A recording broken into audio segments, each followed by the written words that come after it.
branco, quando as atenções se voltam para a importância da saúde mental e emocional. Vamos chamar o repórter Alex Murphy ao vivo. Ô Alex, o mês de janeiro, no caso, não foi escolhido à toa, né? Geralmente as pessoas estão mais sensíveis nesse início de ano. É verdade, viu, Renata? Muito bom dia para você, bom dia a todos que nos acompanham aqui no Manhã Cidade. É um mês aí de muitas expectativas, né? De muitos planejamentos, então realmente gera um pouco de ansiedade e as pessoas ficam com a mente aí sobrecarregada, né? Então o Janeiro Branco, ele realmente não foi escolhido à toa, e assim como o Novembro Azul e o Outubro Rosa, né? São meses aí de conscientização. O Janeiro Branco, de conscientização aí com relação à saúde mental.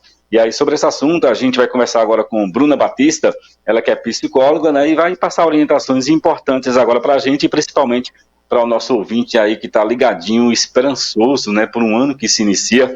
E aí, Bruna, muito bom dia, seja bem-vinda à Rádio Cidade. Conta para a gente, qual a importância realmente desse Janeiro Branco? Bom dia a todos que estão conosco nessa manhã. A campanha de Janeiro Branco, ela tem por objetivo despertar as pessoas a um olhar para si, porque no momento em que nós começamos o ano, nós colocamos nele expectativas, nós estamos com metas, objetivos, e muitas vezes a sobrecarga que a gente vem daquele ano que passou, muitas vezes as frustrações, acabam atrapalhando a gente a desenvolver o que a gente tem para fazer durante esse novo ano. Então nós precisamos ver esse novo ano como uma possibilidade de fazer aquilo que nós queremos olhando para a nossa saúde mental. É aquela velha história de quando a nossa cabeça ela não está bem, o restante a gente não consegue levar de uma forma tão sadia. E aí, no caso, é bom que as pessoas dividam aí, né, as metas, né, porque tem gente que, por exemplo, principalmente no início do ano, né, já estabelecem aí metas, às vezes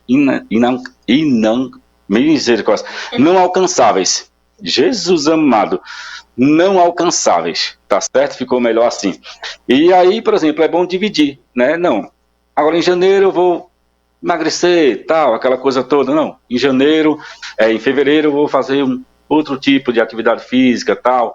É bom dividir isso aí, a rotina, vamos dizer assim. Sim, é importante.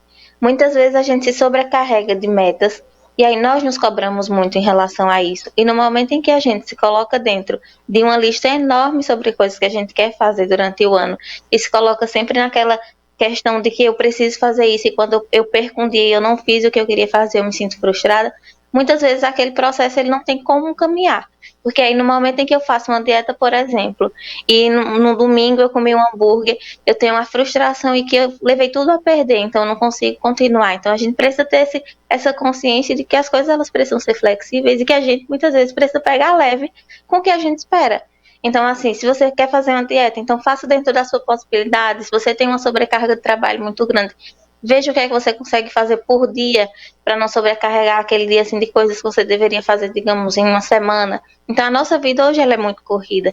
E no momento em que a gente estabelece coisas muito enrijecidas para a gente, tem uma possibilidade de se frustrar. Ô, Bruna, é comum esse momento, né, esse momento das pessoas estarem bastante ansiosas, principalmente nesse início de ano? Sim, nós gostamos de ter controle, né? Então, assim, no início de um ano, a gente vem com muita expectativa e muitas vezes a falta desse controle de que, no mês de junho eu já sei mais ou menos o que é que está acontecendo. No mês de maio eu já tenho mais ou menos, já estou sentindo aquele período. Em janeiro a gente sabe que existem mudanças. Muitas vezes são contratos de trabalho que precisam ser feitos. São várias possibilidades e aquela pessoa, quando ela não se sente segura, ela vai ficar ansiosa com aquilo ali e passa a ter essa questão também da pandemia que a gente viveu. Foi um impacto muito grande, a gente está vivendo, na verdade, de que foram 2 anos que a gente perdeu o controle, né? Então, assim, esse ano veio um reflexo muito maior ainda de coisas de que eu tenho esse objetivo, mas será que vai dar para fazer? Então, assim, são questões que no início do ano eles vêm com um impacto maior e que a gente precisa começar a observar de que o que é que pode acontecer e por onde é que eu posso começar fazendo, né? É importante buscar ajuda nesse momento?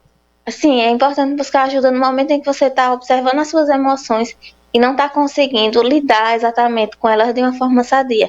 A questão da ansiedade, todo mundo já nasce com ansiedade, que tem uma ansiedade positiva e uma negativa.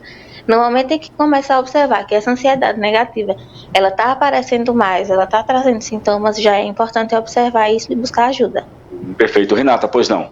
Alex, nesse momento, assim, quem já tem a consciência de que precisa buscar a ajuda de um profissional, né, como fazer essa escolha? A gente sabe que ainda existe um pouco de preconceito, né, porque a saúde mental, durante muitos anos em nosso país, foi levada como se a pessoa fosse louca, que não tivesse condições de tomar suas próprias atitudes, e a gente sabe que é fundamental cuidar da nossa mente. Então, para quem já tem essa consciência, como é que deve ser a escolha do profissional? Por onde a gente começa? E para quem tem medo de repente não conseguir se abrir com o profissional? É verdade, relevante demais essa sua observação, viu, Renata? A Renata fez uma observação aqui importante, né? Aquelas pessoas que, por exemplo, já têm algum tipo de sintoma, né? Muita ansiedade, às vezes está num estágio de depressão. E muitas vezes as pessoas do lado ali não entendem, né, a situação daquela pessoa. E aí, que profissional a pessoa deve procurar, né? Porque as pessoas às vezes temem, né? Tem vergonha de conversar com um psicólogo, um psiquiatra. Então, que tipo de profissional essa pessoa ela deve buscar, né? Buscar orientações. Muitas vezes os sintomas da ansiedade, os sintomas da depressão, eles são também associados à questão hormonal. Então, muitas vezes, aquela pessoa que tem um certo tabu em buscar o setor de psicologia, que tem a vergonha de buscar um psiquiatra devido ao tabu da nossa sociedade, é interessante que aquela pessoa busque um médico, um clínico, porque aí ele vai conversar e aquele profissional ele vai identificar do que se trata. Porque muitas vezes a questão da arritmia cardíaca, as pessoas acham que estão infartando ou algo parecido, e quando vai de fato observar, é uma questão emocional da ansiedade.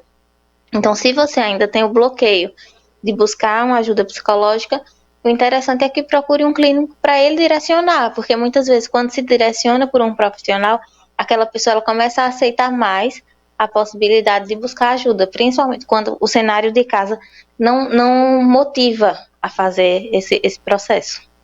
Verdade, Bruna, muito obrigado, viu, por sua participação aqui junto com a gente no Manhã Cidade, esclarecedora demais aí as suas palavras, né, e é isso, viu, Renata, né, tá aí essa dica importante aí, aquelas pessoas que têm aí, como ela mesma falou aqui, tabu, né, em procurar um psiquiatra, um psicólogo, né, tem vergonha, tem medo, aí procura aí um médico, né, de confiança aí da família, e aí com certeza tem todo esse encaminhamento aí para uma solução, porque não tem nada melhor do que você começar um ano aí com a mente sã, né, para que justamente tudo aconteça da melhor maneira possível.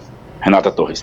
Obrigada, Alex. Obrigada, doutora Bruna, também, né, parece que a gente conseguiu passar pelo ano da pandemia, mas, assim, estava aperreado, tudinho, né? Muitas pessoas perderam pessoas queridas, mas esse segundo ano parece que deu uma afetada geral, porque está todo mundo bem apreensivo, né? E é preciso cuidar da saúde mental. Então, tem aí o Janeiro Branco, né? Para que a gente converse sobre esses assuntos, né? As atenções se voltam aí para a saúde mental e emocional, porque quando a cabeça da gente não está bem, o resto provavelmente não vai caminhar de forma adequada. E graças a Deus